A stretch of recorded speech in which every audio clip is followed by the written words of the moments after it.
બાગેશ્વર ધામનો વધતો મીડિયા પ્રભાવ, સંયોગ, વ્યૂહરચના કે આયોજિત નેરેટિવ?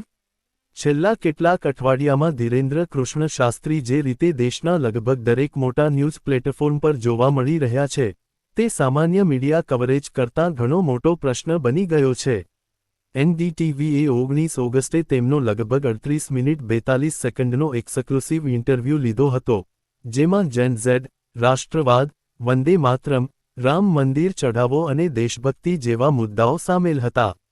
TV9 ભારતવર્ષે પણ તે જ સમયગાળામાં તેમની સાથે વિશેષ કાર્યક્રમ, 5 એન્કર્સવાળું ઇન્ટરવ્યૂ અને રેપિડ ફાયર કર્યું હતું, જેમાં મોંઘવારી, બેરોજગારી, રસ્તા પર નમાજ, LGBTQ લગ્ન, મનુસ્મૃતિ અને જેન ઝેડ જેવા વિષયો પર તેમના વિચારો જાણવામાં આવ્યા હતા. પરંતુ આ પૂરી વાર્તાને સમજવા માટે માત્ર એટલું જોવું પૂરતું નથી કે કેટલા ઇન્ટરવ્યૂ થયા. એ જોવું વધુ જરૂરી છે કે આ આખો મીડિયા અને રાજકીય સિલસિલો કયા ક્રમમાં થયો. વિદેશ જતા પહેલાં જ ધીરેન્દ્ર શાસ્ત્રીને મોટા મીડિયા પ્લેટફોર્મ સતત પોતાના કાર્યક્રમોમાં સ્થાન આપી રહ્યા હતા. 19 ઓગસ્ટે એનડીટીવી અને TV9ના મોટા કાર્યક્રમોમાં તેમની હાજરી રહી, જ્યાં યુવાનો, જેન ઝેડ અને રાષ્ટ્રીય મુદ્દાઓ પર તેમને સતત પ્રશ્નો પૂછવામાં આવ્યા.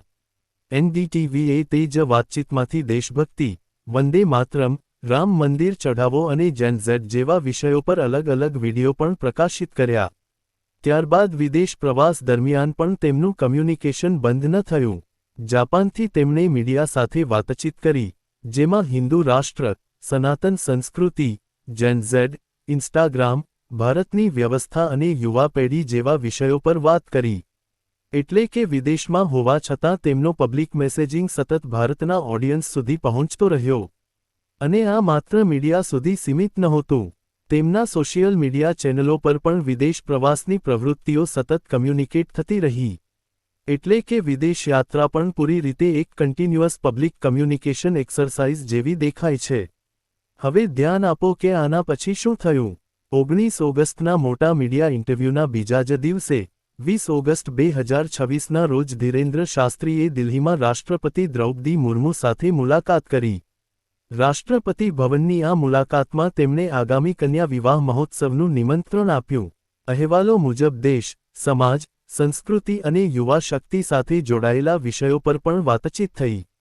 આ સિવાય કેન્દ્રીય મંત્રી ગજેન્દ્રસિંહ શેખાવત સાથે પણ તેમની મુલાકાત સામે આવી. ઉપલબ્ધ અહેવાલો મુજબ દિલ્હી પ્રવાસ દરમિયાન શેખાવત અને કેન્દ્રીય મંત્રી પિયુષ ગોયલ તેમના નિવાસસ્થાને પહોંચ્યા અને તેમને મળ્યા. એટલે કે અહીં ધ્યાન આપવા જેવી બાબત માત્ર એ નથી કે કોઈ નેતા કોઈ સંતને મળ્યા. સવાલ એ છે, આટલા બધા મોટા નેતાઓ તેમને આટલું મહત્વ કેમ આપી રહ્યા છે?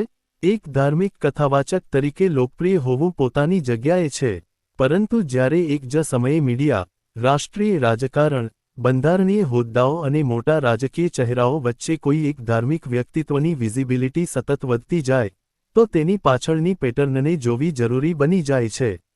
શું આ માત્ર તેમની લોકપ્રિયતાનું પરિણામ છે, અથવા તેમની લોકપ્રિયતાને એક મોટા સામાજિક અને રાજકીય નેરેટિવ માટે ઉપયોગી માનવામાં આવી રહી છે? સવાલ એ છે કે આ સમયે ધીરેન્દ્ર શાસ્ત્રી જ કેમ? દેશમાં મોંઘવારી, બેરોજગારી, ભરતી પરીક્ષાઓ, અનામત અને યુવાનોના અસંતોષ સાથે જોડાયેલા ઘણા મુદ્દાઓ ચાલી રહ્યા છે. જેન ઝેડ આંદોલને સરકાર અને ભાજપને પણ પોતાની વ્યૂહરચના બદલવા પર મજબૂર કર્યા છે. હિન્દુસ્તાન ટાઇમ્સે 17 ઓગસ્ટે ભાજપ દ્વારા યુથ આઉટરીચ અને સરકાર સામે નેરેટિવ રીસેટની કોશિશનો અહેવાલ આપ્યો હતો. ઇન્ડિયા ટુડેએ 25 ઓગસ્ટે અહેવાલ આપ્યો કે ભાજપ અને RSSએ જેન ઝેડ આંદોલનને ગંભીર રાજકીય પડકાર તરીકે લીધું છે. અને બરાબર આ જ સમયે ધીરેન્દ્ર શાસ્ત્રીનો સાર્વજનિક સંદેશ કઈ દિશામાં જઈ રહ્યો છે? યુવા વત્તા સનાતન વત્તા સંસ્કાર વત્તા રાષ્ટ્રવાદ વત્તા દેશભક્તિ. 19 ઓગસ્ટે એનડીટીવી સાથેની વાતચીતમાં તેમણે જેન ઝેડને દેશનું ભવિષ્ય ગણાવ્યું અને કહ્યું કે તેમને પોતાની માગણીઓ રાખવાનો અધિકાર છે. TV9માં પણ તેમણે જેન ઝેડને ઝડપી ગતિવાળી પેઢી ગણાવતા યુવાનોને સંસ્કાર અને વિચારોના સંતુલનની વાત કહી. 15 ઓગસ્ટના કાર્યક્રમમાં પણ તેમનો સંદેશ રાષ્ટ્રવાદ અને યુવાનોની આસપાસ હતો. બાગેશ્વર ધામમાં સ્વતંત્રતા દિવસના કાર્યક્રમ અને તિરંગા યાત્રા દરમિયાન દેશભક્તિના નારા સાથે તેમનો જાહેર સંદેશ સામે આવ્યો. અને વિદેશમાં જાપાનથી આપેલા ઇન્ટરવ્યૂમાં